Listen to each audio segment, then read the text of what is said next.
Фильмнің басында баяндаушы 1988 жылғы ақшта қылмыс деңгейі бұрын соңды болмаған дәрежеге жетіп 400%-ға өскенін айтады. Бұған жауап ретінде үкімет өте қатаң шара қолданады. Манхэттен аралының айналасына биіктігі 50 фунттық алып қоршау тұрғызылып, арал түгелді елдегі ең ірі әрі қауіпті қатаң күзетілетін түрмеге айналады. Кезінде аралда материкпен жалған барлық көпірлер мен туннельдердің маңы өлімге әкелетін миналармен қоршалады. Бұл түрмеде көшелерді күзетіп жүрген сақшылар жоқ. Алайда аралдың бүкіл шекарасы сырттан үздіксіз бақылауда болады. ақш полициясы аралды қоршап, ешкімнің қашып кетпеуін қадағалайды. Мұнда өскен әрбір қылмыскер өмір бойына сотталады және бұл жерден шығудың ешқандай жолы жоқ. Оқиға 1997 жылға ауысады. Екі тұтқын қолдан жасалған салмен аралдан қашуға әрекеттенеді. Әскери тікұшақ оларды кері қайтуды талап етеді. Бірақ олар ескертуді елемей жүзе береді. Соның салдарынан полиция жоғарыдан газ құтысын тастап, салды жарып жібереді. Екі қашқын сол жерде қаза табады. Осы оқиғадан кейін тікұшақ Либерти аралындағы базаға қайтады. Бұл арал полиция күштерінің штаб пәтері болып табылады. Көп ұзамай штабқа тұтқындарды тасымалдайтын автобус келеді. Оның ішінде кезінде ақш арнайы жасағында қызмет еткен,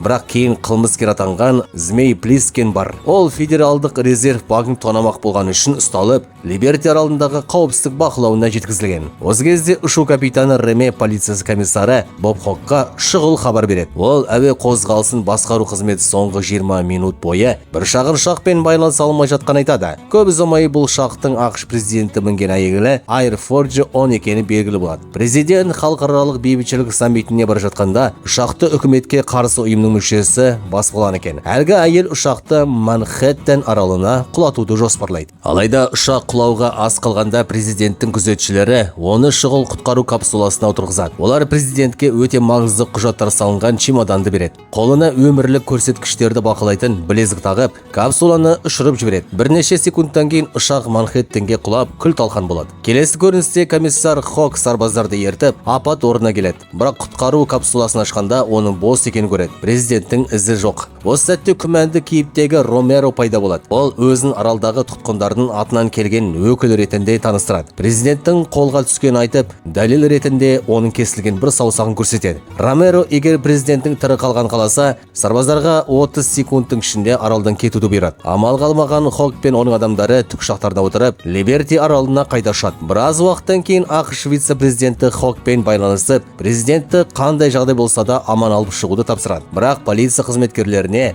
Манхэттенге аяқ басуға тыйым салғандықтан Хок ерекше шешім қабылдайды. Ол аралдағы ең қабілетті тұтқындардың бірі Змей Плискенді пайдаланбақ болады. Өйткені Змей бұрын ұзақ жылдар бойы тәжірибелі әскери қызметкер болған. Хок оны кабинетіне шақырып, келісім ұсынады. Змей Манхэттеннің түрмесіне жасырып кіріп, президентті құтқарып, сондай-ақ ядролық синтез туралы аса маңызды мәлімет сақталған кассетаны алып шығу керек. Егер ол тапсырманы орындаса, бұрынғы барлық қылмыстары кешіріліп, толық бостандыққа шығады. Алайда уақыт өте аз. Президент халықаралық саммитке қатысу керек болғандықтан, бүкіл операцияны 24 сағаттың ішінде аяқтау қажет. Тапсырманы тыңдап болған соң, Змей амалсыз келісім береді. Бірақ артынша Хок оған екпе салғызады. Алғашында оның бұл екпе жұқпалы аурулардың алдын алу үшін жасалған айтады. Көп ұзамай дәрігер шындықты ашады. Змейдің денесіне өте кішкентай жарылғыш капсулалар енгізілген екен. Егер ол тапсырмадан бас тартса, немесе қашуға әрекет жасаса, 24 сағаттан кейін сол капсулалар жарылып, оның күре тамырларын үзеді.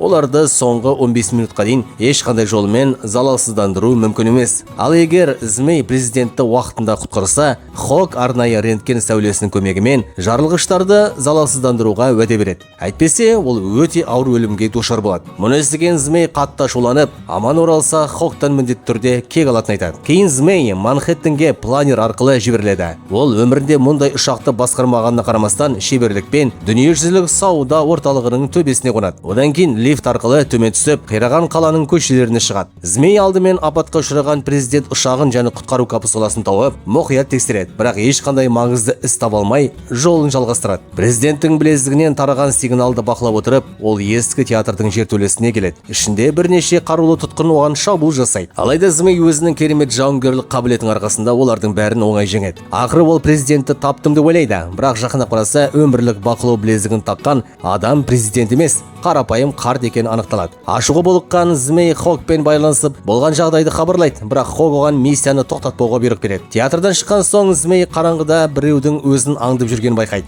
Артынша кәріз құдықтары мен тар көшелерден тағы да көптеген адамдар шыға бастайды. Бұлар ес алаңдар деп аталатын қауіпті топ болатын. Олар түнде қала көшелерін тонап, бәрін қиратып жүретін қатыгез қылмыскерлер еді. Өзін қоршауға алған түсінген Змей қашып барып, қараусыз қалған дәмханаға тығылады. Ішінде үрейленген бір әйел оған өзін осы жерден алып кетуін өтінеді. Бірақ көп ұзамай ес алаңдар дәмханаға басып кіріп, еденнің астына жасырынған әйелді сүйреп алып кетеді. Змей оның көмек сұрап айғайлағанын дәрменсіз күйде бақылап қана қарап қалады. Кейін ол қайта көшеге шығып қуғын басталады. Дәл қолға түсемін деген сәтте оған Кейби есімді мейірімді тұтқын таксимен келіп көмектеседі. Змей бірден көлікке отырып, екеуі ол жерден сытылып кетеді. Жолда келе жатып, Змей президенттің қайда екенін сұрайды. Кейби президенттің аралдағы ең қауіпті қылмыс көсемі Нью-Йорк герцогының қолында кепілде отырғанын айтады. Көп ұзамай олар Нью-Йорк қоғамдық кітапханасына келеді. Бұл жерде Брейн атты өте ақылды адам тұрады. Көпшілік оның Манхэттендегі барлық құпияны білетініне сенеді. Оларды Брейннің сүйіктісі Мэгги қарсы алып ішке кіргізеді. Змей Брейнді көргенде қатты таңырқайды. Себебі олар баяғыда әскерде бірге қызмет еткен ескі достар болып шығады. Змей тапаншасының кезде президенттің қайда екенін айтуды талап етеді. Қысымға шыдамаған Брейн президенттің шынында да Нью-Йорк герцогының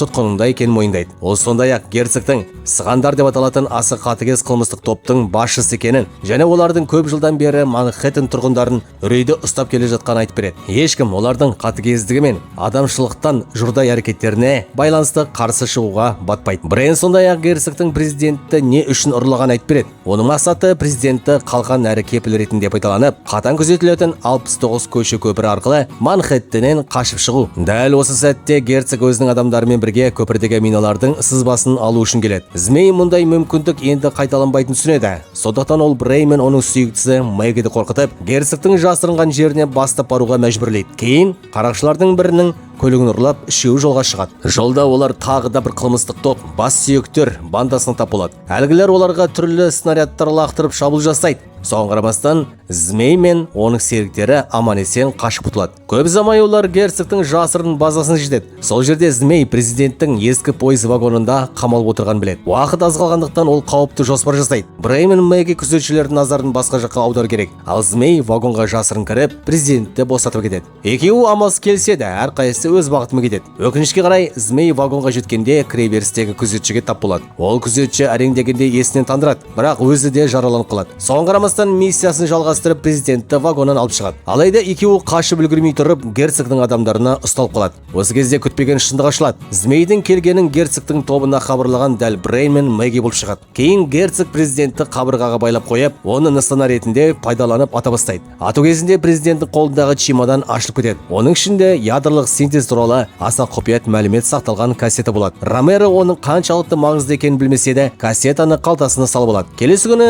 Змейді мәжбүрлеп жекпе-жек аренасына шығарады. Ол алып денелі қарсыласпен шайқасуы тиіс. Жарақатына байланысты Змей өзінің толық мүмкіндігін көрсете алмай, жекпе-жектің алғашқы минуттарында қатты соққыға жығылады. Ал осы уақытта Брейн мен Мэгги президентті құтқарудың жоспарын ойластырады. Олар президентті аман алып шықса, үкімет қылмыстарын кешіреді деп үміттенеді. Екеуі президент қамалған бөлмеге жасырын кіріп, дыбыссыз тапаншасының көмегімен Ромеро мен оның күзетшілерін бірінен соң бірін өлтіреді. Қауіп сейілген соң олар президентті босатып алып, Змейдің планері тұрған дүниежүзілік сауда орталығының төбесіне бет алады. Ал жекпе-жек алаңында Змей әлі де алып қарсыласынан ауыр соққылар алып жатады. Бірақ өзінің шапшаңдығы мен тапқырлығының арқасында қарсыласының басынан дәл соғып жеңіске жетеді. Көрермендер оны қолдап айғайлай бастаған кезде герцогқа бір адам келіп президенттің қашып кеткенін хабарлайды. Бұған ашуланған герцог барлық адамдарына сатқындарды тауып, сол жерде өлтіруді бұйырады. Осы хабардан кейін аренада үлкен дүрбелең басталады. Барлығы президентті іздеп кетеді. Змейді ешкім бақыламай қалғандықтан, ол осы мүмкіндікті пайдаланып қашып шығады. Көп ұзамай ол Брейн, Мэгги және президентпен дүниежүзілік сауда орталығының төбесіне кездеседі. Бірақ олар ұшып кетпек болғанда бірнеше тұтқын планерді шатырдан итеріп жібереді. Планер жерге құлап, толықтай жарамсыз болып қалады. Енді олардың соңынан тұтас бір қылмыскерлер әскери қуып келеді.